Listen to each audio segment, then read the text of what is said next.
What's up, everybody? Welcome back to Group D of the GSL Code S. After tonight, we're going to be moving on to the round of 8. We've got 2 Terrans and 2 Protosses. No Zergs today.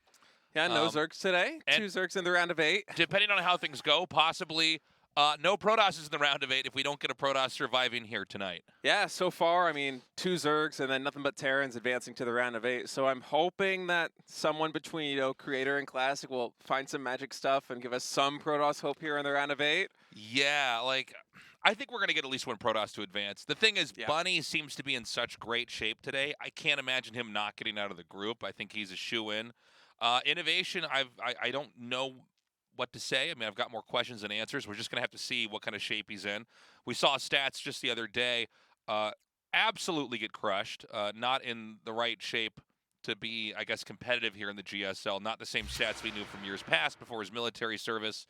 And so that does make me a little bit worried here for INnoVation, but should be a good day. I'm excited to get this started. That should be a lot of fun, and it's good having stats and INnoVation come back to the GSL, even if they're not exactly ready to compete at the top 16 level. Yeah. I mean, maybe INnoVation's going to surprise us, but I think, generally speaking, there's kind of an adjustment period. You can't all just be hero and come flying out of the gates and just blow up the competition in a storm. I was going to say, yeah, unless you're hero, you're probably not going to just come back to GSL and kill. So the GSL, now we are asking for your support on Patreon. You can go to the patreon.com/GSL. You can also support GSL on, how do I say this, using the star balloons on Africa TV. You can see their various tiers. All of this prize money will go, all this donation money will go to the prize pool is what I'm trying to say. Yeah, up to $30,000 for this season, and then anything in excess of that will go into the prize pool for the next season. Yeah, it'll roll over to the next season. And yeah, main tier that I'm looking at here, just as a StarCraft fan on a budget, Code A+, match replays, $10. Those rewards go out on Monday. So far, almost $15,000 raised. Thank you guys so much. Yeah, the support is appreciated. I mean, we don't have the same publisher support that we had in years past, and this is actually the way that everything is kind of going now. Is we go reach out to the individuals, get that support, and so yeah, check it out. We appreciate it. And in a little bit here, we're going to get started on these games again.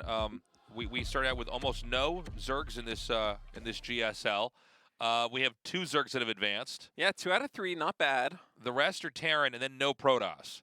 So it's very possible we're going to have a lot of TVTs coming up here, although sometimes we do have tournaments where, like we just had this recently in ASL, where it was like we had like 5 of the top 8 were all Zergs, and then it was like, even then, we still managed to only have 1 Zerg in the Final 4. That can happen. So this is what it's looking like right now. 4 Terrans, 0 Protoss, and 2 Zergs. Yeah, but hopefully in Group D, one of these Protoss players will be able to make it to the round of 8 between Creator and Classic, but they will have formidable competition to get there, with INnoVation making his return here to the GSL Code S, as well as Bunny, who has just been, one of the best Terran players in the world for, quietly what feels like a very long time. Yeah, Classic is now back playing StarCraft 2. He has also finished up his military service. He has also not looked as great as he has in the past, so it'll be interesting to see how he performs here now. We did have Creator in a GSL Finals not long ago. He still is trying to win that GSL Code S. Look, what may be the last year for us here. Maybe this will be the time he can finally do it. Yeah, would be good to see. He had a good performance at IM Katowice, which hopefully he could build on here in 2023, and he'll be the first Protoss player going up in match number 1 here in Group D. I can't wait to get started, Tasteless Man. I'm loving TVP. I mean, it's not very, it feels a little scary for Protoss right now. I don't want to say it's imbalanced, but it feels like the meta's kind of in a position where there's a lot of dangerous timings you got to worry about as the toss player, but it's still one of my favorite matchups to watch. It's so enjoyable. I feel like there's so many different ways it can go in terms of the attacks that Terran can throw at you, or the ways that Protoss can also approach. Sure. With some cheesy plays, some aggressive plays, some macro-oriented plays. And Creator is one of those players that over the past couple of years has really defined himself as a Protoss with a wide range of potential strategies. He's got a lot of builds, a lot of different stuff approaches in his here. Tool belt. He has his phone propped up. I guess he's recorded himself with his phone? Yeah, it looks like it. Huh. Maybe something for social media there. Looks like he has an exercise bike in the background as well. Got to stay fit. Oh, is that an exercise bike? I think it's an exercise. I think it might be. Now over here, let's judge his room. blotting out the sun. A true gamer. A true gamer right there. Get this sunlight out of my room. Yeah, of course, one of the best Terran players in the world, if not one of the best players in the world for a very long time. Yeah, one of the most iconic Terrans, known for just incredible mechanical play. Predictable, but it doesn't matter. Just a machine. Just an absolute machine. I don't know what kind of shape he's in. As you can see, he has not been playing in the last series of events that we've had, as he's just gotten back. So I don't know what to expect, but fingers crossed. It would be very fun to have INnoVation come back and go deep into GSL once more. It's easy to forget. Yeah, 3 first places. Yeah. INnoVation's really good. And even now, I mean, he's only been competing again in StarCraft 2 tournaments since coming back from military service for about 2 months. But he beat Ragnarok to qualify for GSL Code S. And Ragnarok made some crazy deep runs last year. Yeah, Ragnarok, I mean, for a little bit last year, it looked like he might suddenly become the guy. And so the fact that INnoVation did that, that's kind of wild. I mean, who knows? Maybe INnoVation plays extremely well and just escapes this group and crushes the dreams of all the Protoss players that are hoping for. Crushes my dreams as well. Some Protoss representation here in the round of 8. All right, we're ready to get into this. It is going to be a best of 3 classic GSL group format that we've all been used to, which is this time the players are playing from home. We're going to go to the map Dragon Scales here for map 1, Creator versus INnoVation. The winner goes on to the winner's match, the loser's match, as we start Group D here, the GSL Code S.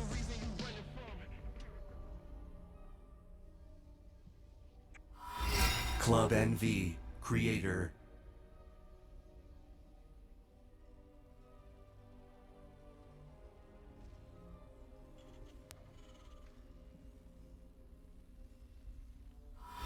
INnoVation.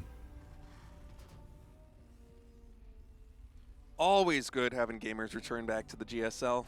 Yeah, we're lucky that we don't have to do a military service. That's a yeah, we are very lucky. Most people watch this don't, but I mean it's a pretty big commitment to have to give up. I think it's about 18 months, 2 years of your life. And some of you guys might be asking, well, can't they still play while they're in the military? Well, yeah, no one could stop you from playing a computer game, but you can't earn an income on top of anything else when you're in the military. I think you're paid like a very small amount, actually. I wasn't aware of that rule, actually. Yeah, so you're not allowed to, like, I guess, stream and get donations there or compete and win a prize pool. I think it also depends on, what job that you have in the military. If you're doing something that's going to be you there day in and day out, probably won't have time to play StarCraft 2, but maybe if you get more of a civilian role there, doing logistics or something, you might get some more time to practice. But yeah, you can play and practice, you just can't compete. So we have a lot of guys who just take time off and focus on other stuff in the meanwhile. So in this game, we've got Creator going for a very quick expand here on the low ground and expand before even an Adept or anything else Stalker has been made, which is fine. I don't think there's going to be much that INnoVation can do about this. No, just a standard 20 Nexus opening here for Creator, and once that Cybernetics core comes down, we'll see if he opts to go for most likely going to be either Blink or Stargate. As actually this probing around, I wonder if this is for a proxy or if I think he's just scouting, actually. I think he just wants to make sure there's no hidden buildings here. Didn't scout a command center here for INnoVation. Of course, that 2 depot wall often signals 1 base aggression, or at least 1 base tech. So Creator just playing it safe, trying to gather some intel on the map. This Reaper will come in now and see what Creator's cooking back at home. INnoVation is starting his second command center. Looks like this Reaper is going to get a decent amount of damage here, at least kill 1 probe. Obviously, the Reaper can outrun the Adept. Oh, but he actually is going to get caught, I think. Oh, what? Barely missed that one, but once the Shade completes, doesn't even need it, in fact, as the second Adept finishes, and that's going to be Twilight Council here for Creator, and he still doesn't know exactly what the game plan is for INnoVation, because, of course, that CC is on the high ground. He has a probe here in the natural, so he probably is figuring it's going to be an expand because of the Reaper, but he doesn't know what variant of higher tech aggression is going to come with that expansion. And actually, INnoVation kind of going for a little bit of an older play. Not that that's bad, but he is going to be going for a very quick Widow Mine drop with some Marines there as well. He does see the command center. I think it's safe to say Creator is slightly ahead here, but we have to see if the drop does any actual damage. Ooh. We've got a Robo Bay and a Dark Shrine coming here. Yeah, Dark Shrine. Actually, we haven't seen a lot of DT drops here from Protoss players in this matchup so far here in GSL. Yeah, it seems to be a pretty popular thing to do. We've got 2 more gateways coming down, and I like the pylon outside, where you're going to have to kill that if you want to land that, and he's got 2 adepts that could come up here and basically kill these Marines. Exactly. Yeah, 3 adepts, in fact, in completion in total. We'll see if he brings all 3 of them here to the front, because this could be a bit of a problem. It might delay this expansion here for INnoVation, as that medevac with 3 Widow Mines is moving out on the map. 1 adept will get cleaned up. Yeah, and he can't really mine with these SCVs until the pylon's killed, so I think he's just trying to be as much of a nuisance as possible, even hitting these SCVs. He drops a cybernetic That's score. so funny. I almost didn't understand what was happening there. Yeah, and then he cancels it. Just to buy a little bit of extra time. Now the question is Creator watching? Because you can lose all your workers in the blink of an eye, and he pulls away most of them. Yeah, not a lot of gateway units back at home, though, so this is going to be a lot of lost mining time and a lot of probes going down. 4 in total so far, will be 5 after that last shot, and with 2 Widow Mines also getting away in this medevac to the back of Creator's base. It's not the best situation. Generally, as Protoss with Chrono Boost, you want to be ahead in workers, especially against a Terran who, you know, went factory before CC, right? Right. But instead, it's actually 34 SCVs to 32 probes, so we'll see if this DT drop is going to be able to get enough damage to bring Creator back into this. There is a Raven here. Yeah, having the Raven basically makes the DT drop useless. You know, Terran doesn't have to give anything up to see it, like the scan. I guess you can use the scan over here if the Raven's not there, but you get the idea. So he'll probably have to recall this Warp Prism back. It's going to be stuck up there otherwise. Yeah, only a couple of SCV kills, 5 in total, but, you know, tit for tat at least.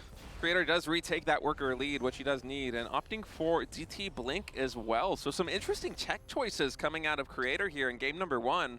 Yeah, DT Blink I wasn't expecting. I was not shocked to see the DTs, but yeah, I'm curious about getting Blink this early. I always felt like Blink was more of an end game thing in this matchup, but let's see what he's got planned.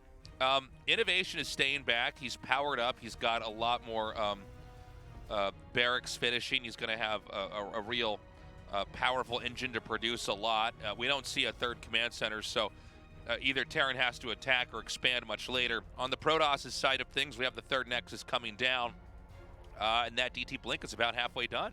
And surprisingly, no other techs coming out of that Twilight Council just yet. I was expecting to see either Charge or Blink get researched. So there might be a window here for INnoVation as, okay, Blink now finally gets started and gets Chrono boosted, so Creator's going to try and rush that out. But yeah, Soccer Blink after DT Blink. Yeah. Kind of funny to even just all the blinks. Say it out loud, yeah. All the Blink upgrades are coming here, but that's funny he's going to get that one that quickly here. Well, you can do some pretty cute micro, though, with the Warp Prism and DTs with Blink. I mean, it's almost... Yeah. It's a lot of potential value you can find. The question is whether INnoVation's going to be prepared for it back at home, as he actually does have a Viking there in the main base coupled with the Raven. So this Warp Prism, if it does decide to go into the main base and try to make something happen, might get shut down very quickly. That's so many DTs, 6 DTs in fact. I mean, he's very deliberately been making a lot of DTs. I guess if a push comes out, he can just blink right up into the main and just start to kill stuff. And the Raven's going cross map too. I think he wants to drop turrets on that 3rd base. So this might open an avenue of attack here for Creator if he catches wind. Yeah, I mean, keep in mind, like, especially if he's not paying attention, those DTs can all come in there and one-hit 6, or 7 SCVs, and how quickly is everything going to fall apart then? I like the Warp Prism out here to spot, just kind of getting value with this thing. That's basically an observer at this point. Yeah, it's like not bad at all. Now here comes the Raven. He is firing at. Yeah, only 3 Stalkers, not going to be able to clean this one up in time. So 1 Widow Mine will drop, gets 2 probe kills, but that's an even trade for Creator thus far.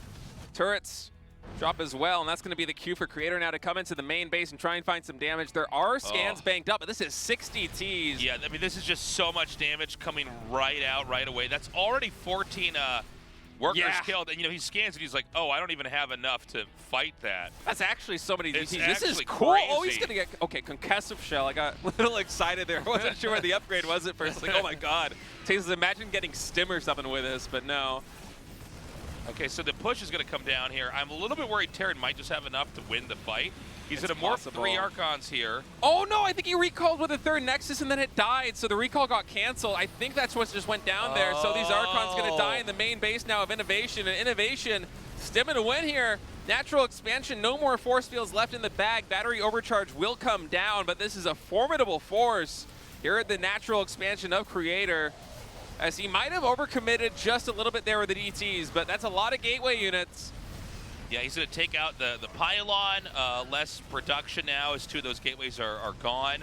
Big supply block. Yeah, I mean, is he going to... Okay, INnoVation is going to commit further. He just wants to get these tanks in range of the Nexus and kind of force them to come out. He's going to chuck down some auto turrets as well. I think INnoVation might have this game state. He might. There's very little front line here for these Stalkers and Immortals, so this is a tough position to be in with those siege tanks just continuously shelling, and that's going to be it. INnoVation takes game number 1. I like the build that we saw out of Creator, the 6 DTs coming into the main base. I really like that idea. I wonder if he would have been able to defend if he had a recall available not at that third Nexus. If he was able to get those Archons out of the main base of INnoVation, yeah, maybe he can defend his natural and the game doesn't end right there, but I mean, that's one of those scary things when you go for builds like this as Protoss, is if Terran hits a really tight 2-base timing with Widow Mines, with siege tanks, with a ton of stimmed bio. Yeah. It's hard to actually break that position, especially if you don't have charge. Because remember, he delayed Stalker Blink because he got DT Blink so quickly. Charge had only just started when INnoVation was sieging the natural ramp for Protoss, so it was not an ideal situation. But INnoVation showing some life here, winning a game. I mean, it's kind of a funny game, right? Because I'm sure INnoVation was not prepared for the 6 or 7 DTs that come up into the main. But at the same time, it's like, I think there's a reason why we don't see this more often. It seems like it's a little bit lopsided. Like, the idea is cool. It's probably great if the Terran tries to come back home and defend, because then you blink back out. Yeah, or if Terran goes for a third command center, doesn't have, quite as much oomph behind that push, then, maybe then you're recalling back those 3 Archons and you actually just stomp it, you rebuild your third Nexus in your head. Because that was a lot of SCVs that went down. I feel like it was like 20 or more almost. Yeah. It was a ton. Yeah, it was... I don't know. I would like to see a little bit more of that. I'm not sure exactly what to make of it, but we're going to go to Grezvin for map number 2, INnoVation. Kind of always looking the same, whether he's won or lost. Yeah, I was going to say, if he had lost, he would look the exact same exactly way, like man. that. Creator going to try to get his head back in the game here. Yeah. Frustrating loss, honestly. A little bit, especially with that recall there on the Archons, not having them to defend the natural expansion, but... let's see if Creator is able to bring it back here. INnoVation up 1-0 as we move on to Grezvin. Creator looking to get on the board. Club NV, Creator. Yeah, it's a phone filming him. It's a high-quality webcam. Yeah. Can see everything. INnoVation. INnoVation. I would like him to use that plug at the top for something. What would you plug into that thing in the top? I feel like that's for an air conditioning unit. Oh, you're probably right. I was just looking at that. I'm like, what would you like? You have like a surge protector like hanging off the wall with your phone charger in there? I was like, what is? Like a 3-meter long phone. You're totally right. That's to install an air conditioner. You're 100% right. Yeah, but if he doesn't have an air conditioner yet, man, I'm worried. It's starting to get kind of hot here in Seoul. Yeah. And today the weather was not. It's a little bit rainy, a little bit cloudy, some overcast here, but dude, the humidity in Seoul in the summer. Yeah, people don't know about Korea, but it feels like, I mean, I've been to Orlando, Florida for, I think it was like an MLG or something way back in the day. Yeah. And I'm from California, which like it's hot, but it's dry. And that was California's got great weather, generally speaking. Going to Florida was like the first time I actually got like smacked in the face by this humidity. I'm like, oh my god, I feel like I'm in a swamp. This is a new experience for me, and now it's just every summer in Korea we actually have to go. Korean summers get so hot and it's so muggy out that the only thing you can do is leave your air conditioner on all day, which is expensive, and then play games. Yeah, which is also expensive in our with our gaming PCs, with all the RGB lights going off and everything, all the bells and whistles. When it gets that hot in the summer here, it's like I won't go out until it's the evening time. Yeah. I can't eat that much heat. Dude, even in the winter, I barely need to run like my own like my floor heating, because my computer just like runs so hot when I play like any game more or less, and so it just compounds the problem there in summer where it's like, okay, guess we really need to run this air conditioner 24/7. If you're gonna come to Korea, don't come like in the dead center of summer. It's gonna be rough. Try to time the spring. Spring is a time to visit for sure. Fall is also beautiful, but we have the mosquitoes are still alive. Yeah, that's fall, right. And that's All it takes is one mosquito to get in my apartment, and I'm like, now it's going to be weeks of this. Yeah, it's just there's one like glass of water somewhere that I left that becomes the breeding ground for the mosquito. And then it's just them eating me all night. It's terrible. All right, well, we have a similar build coming out of Creator, adept into Twilight Council yet again. This Reaver for INnoVation is not going to get the full scout off, as it actually had to spend a little bit of time back in INnoVation's base cleaning up that probe. So INnoVation, as of yet, in the dark as to exactly what Creator's plan is, and we'll see if he decides to go into Blink this time, or if he opts for Dark Shrine again. And actually a couple of Reapers coming in. I did not catch this. Oh, this might be some probe kills tasteless. Yeah, somehow that one probe doesn't actually get taken out there. A little bit of miss micro there by INnoVation, not able to get that probe. Does get one here in the main base. Should get a couple more, you would think, is actually have some probes getting pulled here to the main base. So something's going on at the natural. This Reaper does get cleaned up. 2 probes down in total. It's a lot of lost mining time, and also 2 probes going down early. Oh, it's the Hellion. Yeah, the Hellion going to come in. Doesn't look like it's going to get very much done. It will be chased out by that Stalker. And the build that Creator's going for this time around is a much more standard build. INnoVation, I think, is literally doing the same build again, but just getting Stalker, Blink, and trying to play a defensive game, probably getting a third base set up a little bit later on, and taking the game from there. Yeah, and I like this opening, especially against what INnoVation is going for. I mean, if Terran's opting to make, Widow Mines and Hellions and Marines, those are units that Blink Stalkers early on fare very well against. You can get a lot of value out of microing them if you decide to get aggressive with a 3 or 4 gate Blink and a later third base. Yeah. So we'll see what avenue Creator likes to take here. He is going for 2 more gateways and a robotics facility before that third Nexus, so he might decide to play this a little bit aggressively, but it's not, that hyper aggro 4-gate Blink that we often saw. Right, yeah, that was very popular like 2 years ago, where you just try to run inside and Blink in there. These Widow Mines are going to burrow. A couple more probe kills. Yeah, so far, not bad. It's going to be a lot harder to pull that off when Blink is done, but you'll take whatever kills you can get. There is another Warp Prism starting, by the way, which is not... oh, I'm sorry. Never mind. Yeah, no, this is fine. So the Warp Prism is going to be coming out here. He may have some opportunities to put some pressure on. Huh. 2 more gas geysers before taking a third base here for Creator. So I'm wondering if he wants to add another tech in to the mix. 'Cause I think you generally only need about 3 gases for just massing Blink Stalkers, right? So this gas, it's gonna go somewhere. We'll see where he decides to put it in. Wow, hold on a second.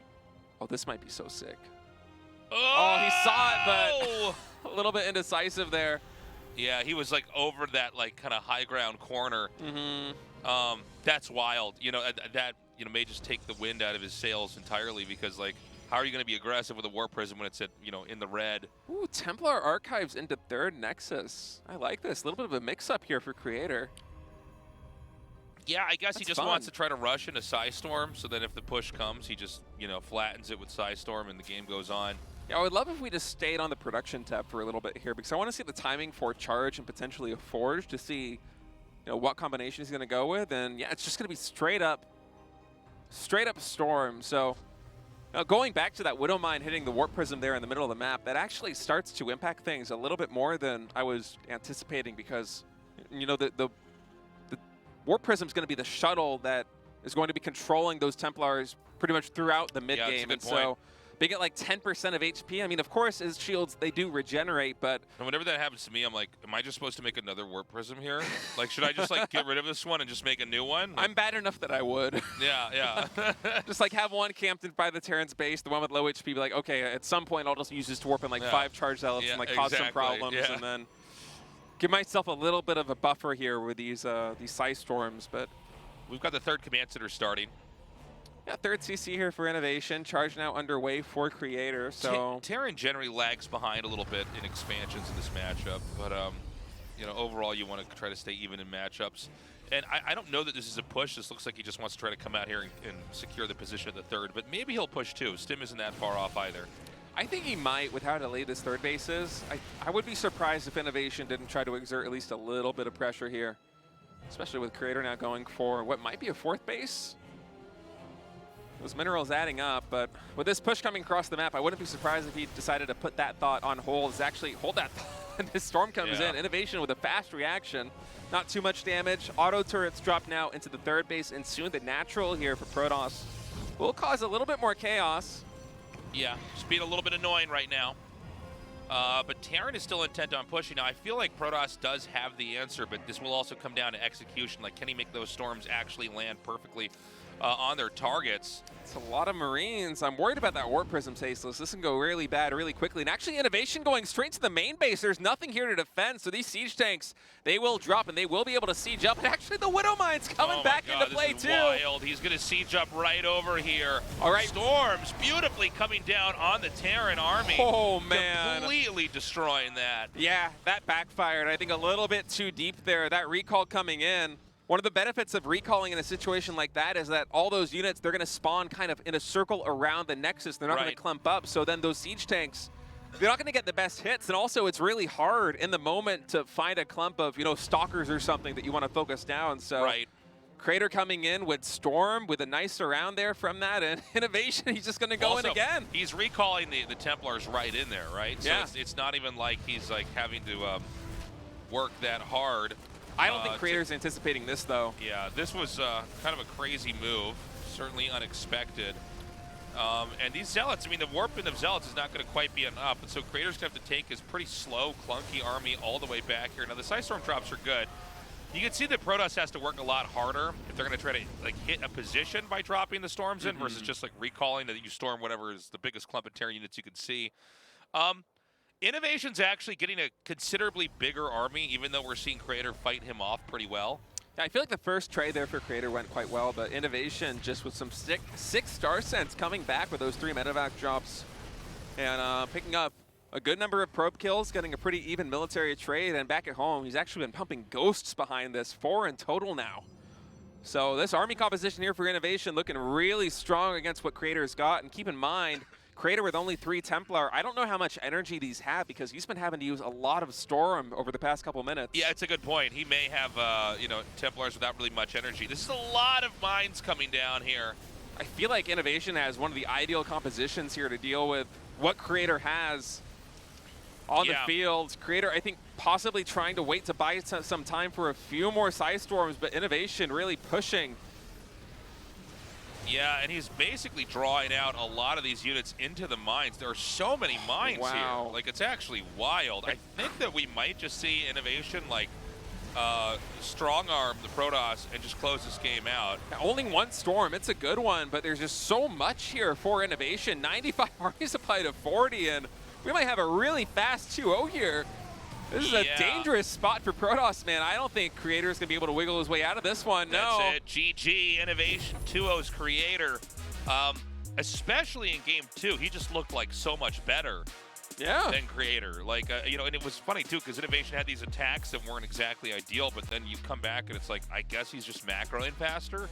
Yeah, the first medevac he never misses depots. I don't know. He had so much stuff. I mean, this is what he was known for a very long time earlier in his career, you know, before he had to go to military services, just being one of those Terrans that can power up and macro and just have so many units. And, I mean, kind of flexing those muscles here in Group D against Creator, and that's going to be a quick 2-0. It's crazy, man. There really was only one. I thought we were going to have a longer series than that. I'm kind of like not ready. This isn't sitting well with me. I'm like, oh, okay. Can we make it a best of 5? Can you guys do one more? Yeah. I mean, we came into today understanding that it might be one of the faster days here in the group stage of, you know, round of 16 here at the GSL, because TVP tends to be one of those matchups where games can just end around the 8 or 9 minute mark more often than not. Yeah.